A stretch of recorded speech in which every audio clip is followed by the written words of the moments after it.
الحمد للہ رب العالمین والصلاة والسلام علی سید الانبیاء والمرسلین نبینا محمد وعلی آلہ وصحبہ اجمعین، اما بعد۔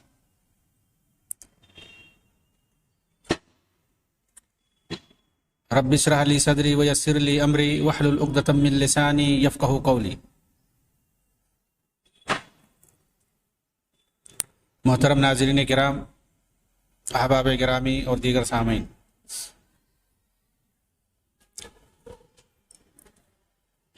اخوان المسلمین اور اس جماعت کے بانی حسن بننا کے تعلق سے ہماری گفتگو چل رہی ہے۔ حسن بننا کے عقائد اور ان کے کچھ افکار کے بارے میں گفتگو ہوئی ہے۔ آج میں آپ کے سامنے ایک اہم موضوع لے کر کے آیا ہوں،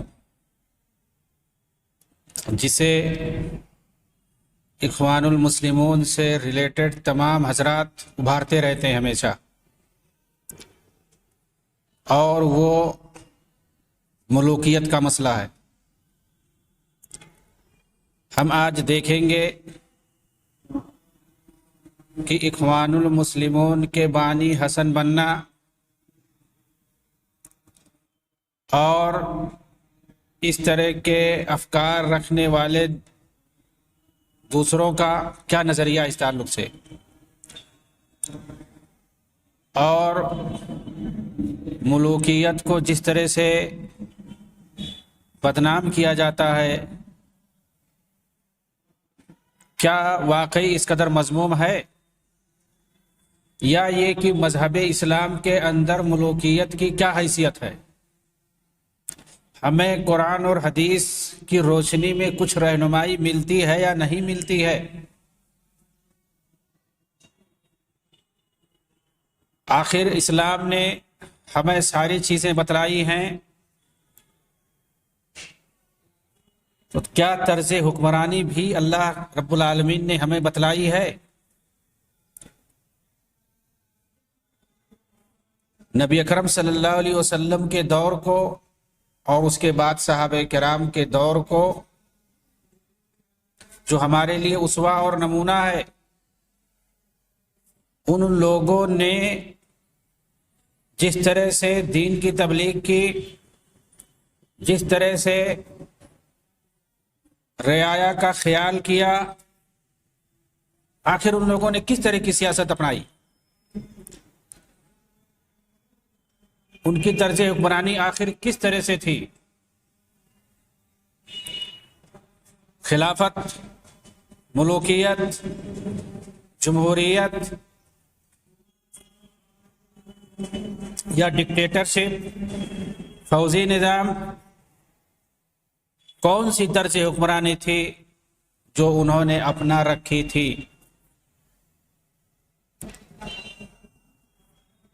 چنانچہ اخوانیوں اور تحریکیوں نے ملوکیت کی مذمت کی بحث میں ان لوگوں نے اس وقت شروع کیا جب عثمانی بادشاہت کا خاتمہ ہوا 1923 کے اندر، اور انہوں نے عالم اسلام کی ابتر صورتحال سے فائدہ اٹھاتے ہوئے دین کے نام پر تنظیمیں بنانا شروع کر دی۔ ہم نے دیکھا کہ رافضی خمینی کے ذریعے بغاوت پر مبنی حکومت کو ان لوگوں نے دارالاسلام قرار دیا، اور پوری دنیا میں یہ باور کرایا کہ ایران ہی اس وقت دارالاسلام ہے اور باقی دارالکفر، اور سارے حکمران ملوکیت کے پرستار اور طاغوت ہیں۔ آپ ان کے لٹریچر کو پڑھ ڈالیں، ان کے جو دینی سربراہان ہیں، مرشدین ہیں، ان کی کتابوں کا مطالعہ کریں تو یہی صاف صاف نظر آئے گا ہمیں۔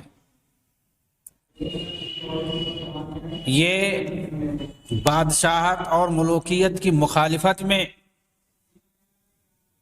اس طرح سے حقارت کی نظر سے دیکھتے ہیں، جن کی نظر میں خلافت راشدہ کے بعد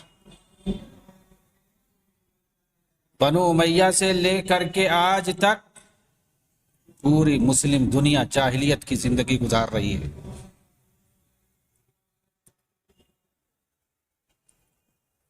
اور یہ چاہتے ہیں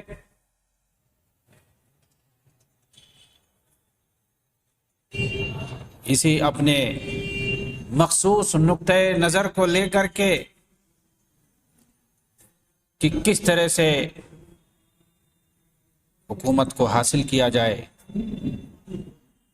کہتے ہیں اقامت دین کی کوشش کرو، اسلامی حکومت قائم کرو تاکہ اسلامی قوانین کا نفاذ ہو سکے۔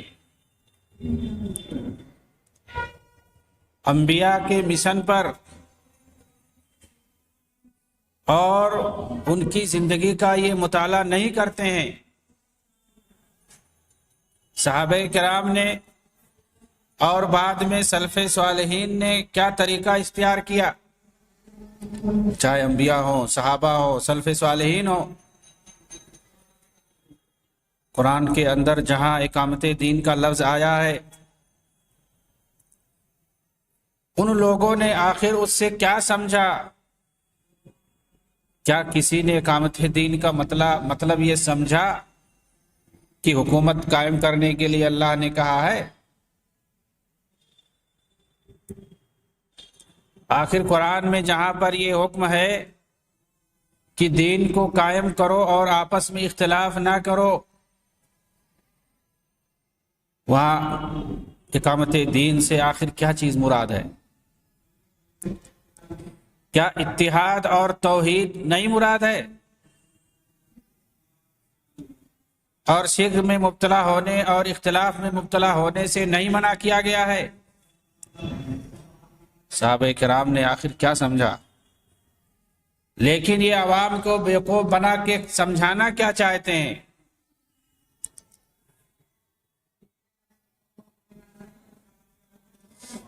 کیا کسی نبی نے اپنی قوم کو حکومت قائم کرنے کے لیے کہا؟ ان کی دعوت کس چیز کی طرف تھی؟ اللہ کے رسول نے لوگوں کو کس چیز کی طرف دعوت دی؟ مشرکین مکہ نے نبی اکرم صلی اللہ علیہ وسلم کے سامنے بادشاہت پیش کی تھی، حکمرانی پیش کی تھی، تاکہ آپ توحید کی دعوت سے باز آ جائیں۔ لیکن آپ صلی اللہ علیہ وسلم کا کیا رد عمل تھا؟ کیا آپ نے ان کی اس دعوت کو ٹھکرا نہیں دیا اور اپنی مشن کو جاری نہیں رکھا؟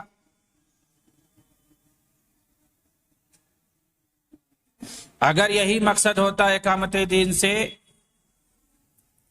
جس کا حکم اللہ تعالیٰ نے دیا ہے، تو اللہ کے رسول صلی اللہ علیہ وسلم کی سب سے پہلی کوشش یہی ہوتی کہ حکومت کو قائم کیا جائے اور اس کے بعد شریعت کو نافذ کیا جائے۔ لیکن آپ نے کیا کیا؟ شریعت کو نافذ کیا، آپ نے دین کو نافذ کیا، آپ نے لوگوں کو اخلاق سکھایا، توحید کی طرف دعوت دی، لوگوں کو شرک سے روکا، شرک کی گندگیوں سے لوگوں کو پہلے چھٹکارا دلایا، اور اس کے بعد جب ایک مضبوط جماعت تیار ہو گئی موحدین کی، ساری چیزوں سے بے خوف، ایک نڈر، ایک بہادر موحدین کی جماعت جب اکٹھا ہو گئی اور ایک مستقل جگہ جب آپ کو مل گئی اور آپ کے پاس ایک طاقت آ گئی، تو یہ بھی سن لیں، جہاں جہاں جن پر آپ کو اختیار حاصل تھا، ان لوگوں پہ منظم انداز میں پورے طور پر اسلام کو نافذ کیا۔ تو یہ اسلام ہمیں سکھاتا ہے۔ لیکن یہ جو لوگوں کو بیوقوف بناتے ہیں، حکومت الہیہ یا خلافت کا نام جو لیتے ہیں، کتنا دم ہے ان کے اندر، اور یہ کہ یہ اپنے دعوے میں کتنا سچے ہیں، حقیقت کیا ہے، ہم اس پر گفتگو کریں گے۔ کیا یہ سچ ہے کہ یہ لوگ جس طرح سے نام لیتے ہیں ویسا وہ کرنا چاہتے ہیں، یا حقیقت یہ ہے کہ یہ دشمنان اسلام کا اعلی کار بن کر کے عالم اسلامی کو تباہ کر کے صرف حکومت، سیادت اور کرسی تک پہنچنا چاہتے ہیں اور دشمنان اسلام کا ایجنڈا نافذ کرنا چاہتے ہیں؟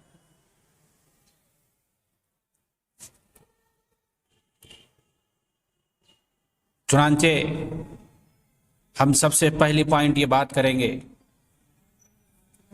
کہ ان دوہرے نظریے کے حاملین کو صرف اور صرف بطور مثال میں پیش کر رہا ہوں کہ سعودی ملوکیت ہی پر اعتراض کیوں ہے۔ مسلم ممالک اگر دیکھا جائے تو 56 اور 57 ہیں، اور ہمیں دور جانے کی ضرورت نہیں ہے، بغل ہی میں ایک ملک ہے قطر، وہاں بھی بادشاہت ہے، لیکن یہ کبھی اعتراض نہیں کرتے ہیں اس پر۔ موروثی ملوکیت کی جیتی جاگتی مثال موجود ہے، اور وہ بھی سازشوں اور انقلابوں کے ساتھ۔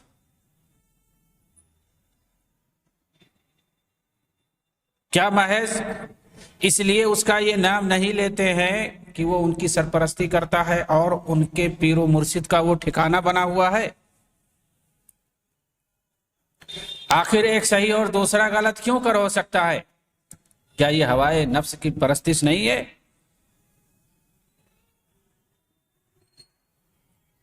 چنانچہ آج کے جو اخوانی ہیں، اپنے مرشد کے منہج سے ہٹ کر کے، ان کا جو مرشد اول تھا اس کا کیا منہج تھا ملوکیت کے تعلق سے، ابھی میں بتا رہا ہوں۔ اس کے منہج سے ہٹ کر اگر ایک طرف ملوکیت کو یہ ناپسند کرتے ہیں تو دوسری طرف خود یہ مملکت قطر اور مملکت کویت میں رہنا پسند کرتے ہیں، اور کبھی نہیں اس کے خلاف آواز اٹھاتے ہیں، نہ کبھی اس کا نام ذکر کرتے ہیں،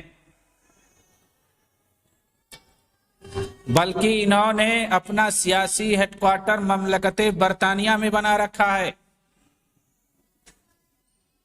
جبکہ دینی تنظیم الاتحاد العالمی لعلماء المسلمین اسے ایک کافر ملک میں بنا رکھا ہے جسے یہ قطر سے چلایا کرتے ہیں، لیکن اس کا ہیڈ کوارٹر اور اس کی تاسیس جو ہے وہ یورپین ملک کے اندر ہوئی ہے۔ حقیقت یہ ہے کہ یہ مصلحت کے بندے، ان کے نزدیک دولت، سیادت، یہ سب کچھ ہے۔ یہ ہر اس حکومت کی برائی کریں گے جہاں ان کی دال نہیں گلے گی، اور ہر وہ حکومت ان کی نظر میں خدا رسیدہ ہے جو انہیں اپنے پلکوں پر سجائے رہے۔ وہ کیسی بھی حکومت ہو، مملکت برطانیہ ہو، وہ بھی ملوکیت کی ایک پہچان ہے، کافر ہے، یا مملکت قطر ہو یا کویت ہو، کوئی بھی مملکت ہو، کیسی کیوں نہ ہو، اگر انہیں ٹھکانہ دے رہی ہے، انہیں آزادی دے رہی ہے، تو ان کے نزدیک سب سے اچھا۔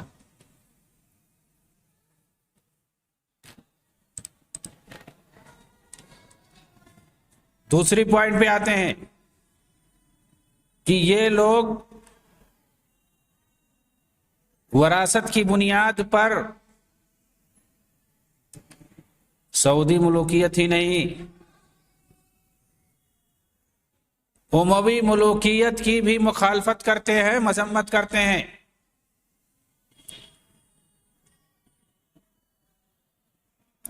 بنو امیہ کی حکومت کو ملوکیت کہہ کر کے اس کی مذمت کرتے ہیں۔ لیکن دیکھیے دوسری طرف یہی لوگ ترکوں کی ملوکیت کو خلافت کہتے ہیں اور اسے اچھا مانتے ہیں، بلکہ اس کے احیاء کی بات کرتے ہیں، خلافت عثمانیہ کے احیاء کی بات کرتے ہیں۔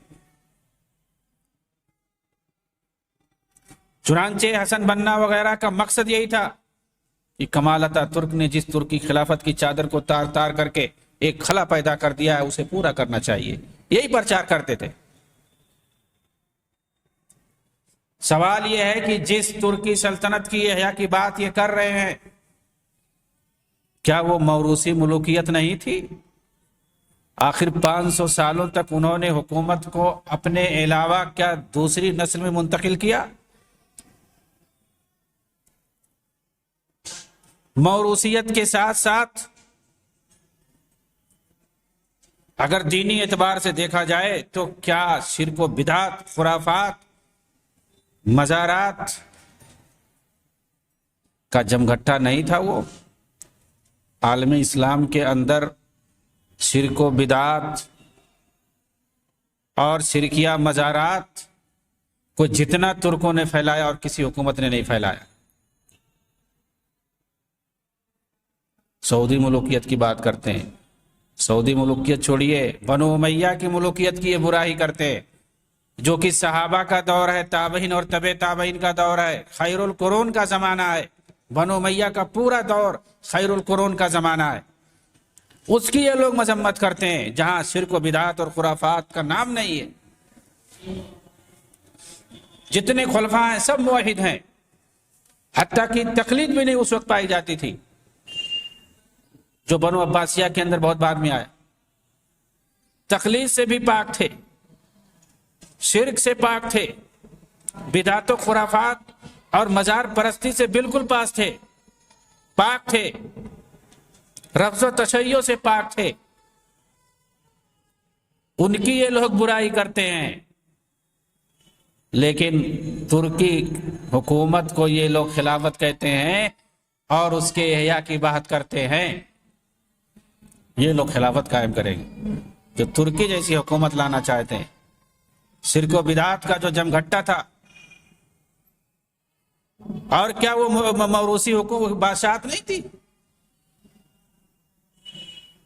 موروثی بادشاہت تو اس قدر تھی کہ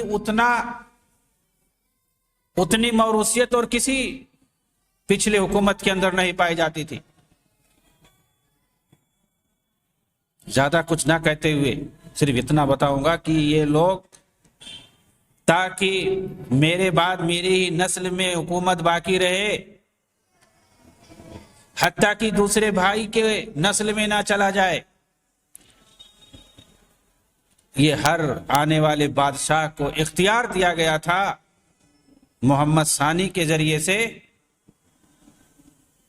کہ جن پر صبح ہو تختہ پلٹنے کا اس کو قتل کر سکتا ہے۔ چنانچہ صبح کی بنیاد پر یہ پہلے ہی قتل کر دیتے تھے سارے لوگوں کو جن پر صبح ہوتا تھا، چاہے وہ بھائی ہوں، بھتیجے ہوں، چچا ہوں، حتیٰ کہ سیر خار بھائیوں اور بھتیجوں کو ان لوگوں نے قتل کیا ہے۔ ایک ہوتا ہے آدمی بغاوت کرتا ہے، لڑائی کرتا ہے، حکومت کے لیے مارا جاتا ہے، کچھ نہیں ہے، صرف صبح ہے۔ پہلے یہ آدمی فرض کر لیتا ہے کہ یہ میری مخالفت کر سکتا ہے، یہ میرے سامنے آ سکتا ہے، سب کو قتل کر دیتا تھا۔ ایسی حکومت کے احیاء کی بات یہ لوگ کرتے ہیں، اس خلافت کو لانا چاہ رہے ہیں، قاتل موروثی خلافت کو، شرک و بدعات والی خلافت کو، مزار پرستی، قبر پرستی والی خلافت کو یہ لوگ لانا چاہتے ہیں، اور بنو امیہ جیسی ملوکیت اور بادشاہت کو جس کی شبیہ آپ سعودی ملوکیت کے اندر دیکھیں گے، اس کی مذمت کرتے ہیں، اس کی مذمت کرتے ہیں، اور ترکوں کی قاتل موروثی بادشاہت جو کہ خرافاتی اور بدعتی اور مشرکانہ تھی اس کو لانا چاہتے ہیں۔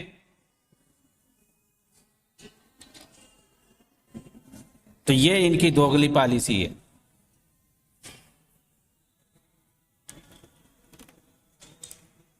تیسری پوائنٹ، آپ دیکھتے ہیں، مشاہدہ کرتے ہیں میڈیا کے اندر کہ یہ لوگ ایک طرف موجودہ دور میں سعودی ملوکیت کی مخالفت کرتے ہیں، اس کے نیست و نابود کی بات کرتے ہیں، اور وہیں دوسری طرف ترکی کے صدر طیب اردگان کا گن گاتے ہیں، جو کہ خلافت کو ختم کرنے والے مصطفیٰ کمال اتاترک کو اپنا آئیڈیل مانتا ہے، اور اسی کے بنائے ہوئے لادینی قانون اور کافرانہ دستور کی محافظت اور اس کے بقا کی بات کرتا ہے۔ جو اپنے ملک میں ہم جنسی کا قانون پاس کرتا ہے، فحاشی اور شراب خانوں کے لائسنس جاری کرتا ہے، اس کا گن گاتے ہیں اور اس کو خلافت کا حقدار سمجھتے ہیں، اس کے ہاتھ پر خلافت کی بیعت کرنے کے لیے تیار ہیں۔ یہ وہی لوگ ہیں جو 1979 کے اندر فروری مہینے میں جب ایران میں شیعہ رافضیوں نے، صحابہ کے دشمنوں نے وہاں پر بغاوت کی تھی، خمینی کی قیادت میں اس ملعون کو یہ لوگ گئے تھے مبارکبادی دینے کے لیے اور اسے خلیفہ بنانے کے لیے۔ خیر یہ تو اچھا ہوا کہ اس نے لات مار کر کے ان لوگوں کو بھگا دیا کہ میں خلیفہ اگر ہوں تو میں صرف شیعوں کا ہوں، سنیوں کا نہیں ہوں۔ اس نے گویا یہ کہہ دیا دبے لفظوں میں کہ اگر تم لوگ شیعہ بننا چاہتے ہو تو بن جاؤ شیعہ، میں تمہارا بھی خلیفہ بن جاؤں گا۔ چلے آئے لوگ منہ لٹکا کر، اس کو گئے تھے خلیفہ بنانے کے لیے۔ اور تعجب تو اس بات پر ہے کہ اس نے وہاں پر پھٹکار دیا، ان کی بات کو نہیں مانا اور یہ تسلیم نہیں کیا کہ میں تمہارا خلیفہ بنوں گا۔ پھر بھی یہ لوگ واپس آئے اور انہوں نے اپنے اخباروں میں، اپنے میگزینوں میں اس کی تعریف پر تعریف اور اسی کو پروموٹ کیا، اسی کے گن گاتے رہے۔ کبھی ان لوگوں نے اس کی برائی نہیں کی، کبھی اس کی مخالفت نہیں کی۔ انہیں تو پیدا ہی کیا گیا تھا عالم اسلامی، سنی عالم اسلام جو ہے، سنی مسلمانوں، سنی حکمرانوں کی مخالفت کے لیے انہیں پیدا کیا گیا تھا، اس لیے خاموش رہے، کبھی نہیں اس کی مخالفت کی۔ اس نے مار کے بھگا دیا ان لوگوں کو، ڈانٹ کے بھگا دیا، پھر بھی مخالفت نہیں کی، اس کی تعریف پہ تعریف کرتے رہے۔ اور جب مر گیا 1989 کے اندر تو اس کی بھی اس وقت ان لوگوں نے خوب تعریف کی، مضامین پر مضامین لکھے، اپنے اخبارات اور میگزین کے اندر پہلے فرسٹ پیج پر اس کی بڑی بڑی تصویریں انہوں نے شائع کی، فقید الامہ کا لقب دیا کہ امت کا بہت بڑا آدمی جو ہے چل بسا۔ اور اس کے بعد خامنئی وہاں کا حاکم بنا جو آج تک 40 سال سے وہاں کی حکومت کرتے ہوئے چلا آ رہا ہے۔ ان کو نظر نہیں آ رہا ہے ڈکٹیٹرشپ، 40 سال سے ایک حاکم بنا ہوا ہے، پھر بھی اس کو یہ لوگ دارالاسلام کہتے ہیں، اسلامی جمہوریہ کہتے ہیں اور اس کو آئیڈیل مانتے ہیں، جو 40 سال سے وہاں کا تنہا ڈکٹیٹر اور حاکم بنا ہوا چلا آ رہا ہے۔ کیونکہ وہاں جو صدارتی انتخابات ہوتے ہیں وہ صرف دکھاوا ہے، پارلیمنٹ میں کچھ نہیں ہوتا ہے، جو بھی پاس ہوتا ہے، جب تک وہاں کا جو حاکم ہے خامنئی، وہ جب تک مہر نہیں لگا دے گا کوئی قانون نہیں بنا سکتا ہے۔ وہاں کا حاکم اعلیٰ وہی ہے، اقتدار اعلیٰ اسی کے ہاتھ میں ہے، ان کو یہ چیز نہیں نظر آتی ہے، لیکن اس کو یہ لوگ دارالاسلام مانتے ہیں۔ تو یہ ان کی دوغلی پالیسی ہے۔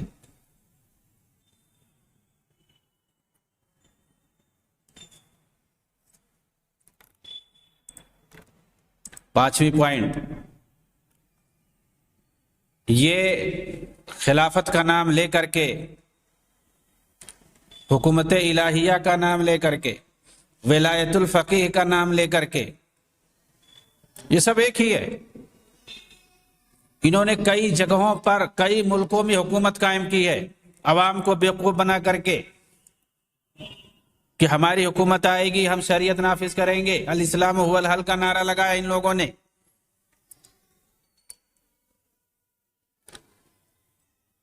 جیسے ایران ہے، ٹیونس ہے، یمن ہے، مصر ہے، ترکی ہے، غزہ ہے، بہت سارے ملکوں میں انہوں نے حکومت قائم کی، حکومت میں آئے یہ لوگ۔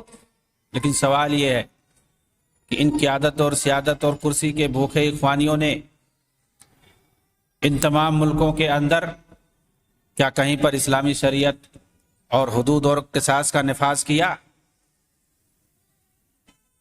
انہوں نے حکومت ہتھیانے کے بعد، اور وہ بھی خون خرابے کے ذریعے، اور وہ بھی یہ وعدہ کر کے کہ اسلامی شریعت کو نافذ کریں گے، لیکن انہوں نے کسی بھی جگہ اسلامی شریعت کا نفاذ نہیں کیا، بلکہ اسی پارلیمنٹ کو سارے کی حیثیت دے رکھی تھی۔ بلکہ مرسی نے تو صاف لفظوں میں کہا تھا کہ اسلامی شریعت کا نفاذ نہیں ہو سکتا، اس وقت قدیم مصری دستور کے مطابق ہی حکومت چلے گی، جو 1923 کے اندر وہاں پہ قانون بنایا گیا تھا شاہی حکومت کے دوران، کہا وہی قانون چلے گا ہمارے یہاں۔ حدود قصاص کے بارے میں جب سوال کیا گیا تو کہا یہ سب تو فقہی موش گافیاں ہیں، ایسا سب نہیں ہوتا ہے، اس دور میں یہ سب نہیں ہو پائے گا کہ چور کا ہاتھ کاٹا جائے، زانی کو قتل کیا جائے، کوڑے لگائے جائیں، رجم کیا جائے، یہ سب نہیں چلے گا اس زمانے میں۔ مذاق اڑایا اس نے، صاف صاف انکار کیا۔ ایک ہوتا ہے کہ اسلامی قانون کو، حدود اور قصاص کو نافذ نہ کرنا، ٹھیک ہے یہ گناہ ہے، لیکن ایک ہوتا ہے مذاق کرنا اور انکار کرنا صاف صاف، اس کو کفر کہتے ہیں۔ ان لوگوں نے شریعت کا جتنا مذاق اڑایا ہے، دھوکہ دیا ہے اور انکار کیا ہے، اتنا کسی نے نہیں ایسا کیا ہوگا، کوئی نہیں مثال ملے گی۔ اگر ہوتی مثال ایک بھی کہ ان کے علاوہ، اخوانیوں کے علاوہ اگر کوئی دوسرا شریعت سے مذاق اڑاتا، کوئی دوسرا انکار کرتا، تو پھر اسے خوب یہ لوگ پروپیگنڈا اس کے خلاف کرتے، اسے خوب پھیلاتے۔ لیکن اخوانیوں نے ایسا کیا،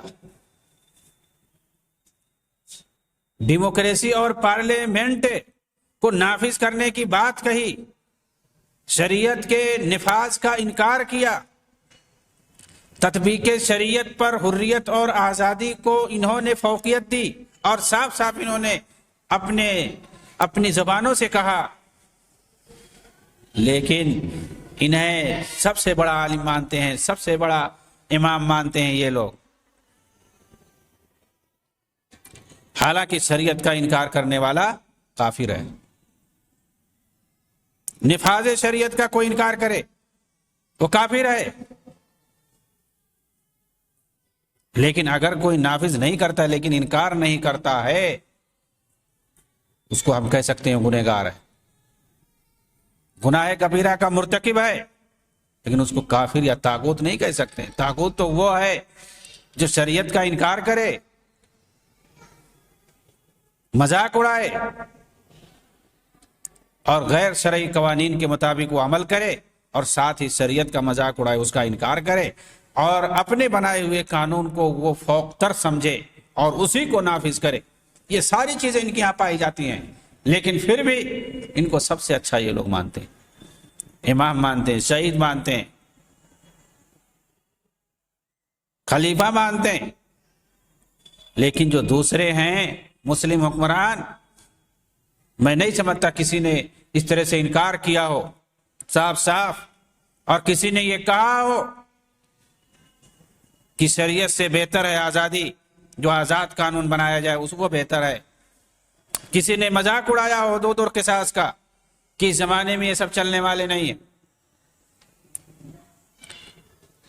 کسی نے صاف کہا ہو کہ شریعت کو ہم نہیں نافذ کریں گے، ہمارا سارا قانون پارلیمنٹ بنائے گا، پورے ملک میں وہی چلے گا، وہی سب کے لیے بھلا ہے، ہمارے خیال ایسا کوئی نہیں کہا ہوگا، لیکن ان کے لیڈروں نے کہا یہ ساری بات، اور وہ بھی دھوکہ دے کر کے، پہلے انتخاب سے پہلے یہ کہہ کر کے کہ ہم آئیں گے تو شریعت کو نافذ کریں گے۔ یہ ان کے اندر دوغلی پالیسی ہے۔ اللہ تعالی ہمیں ان کی دوغلی پالیسی سے بچائے۔ آمین۔ وآخر دعوانا ان الحمدللہ رب العالمین۔ والسلام علیکم۔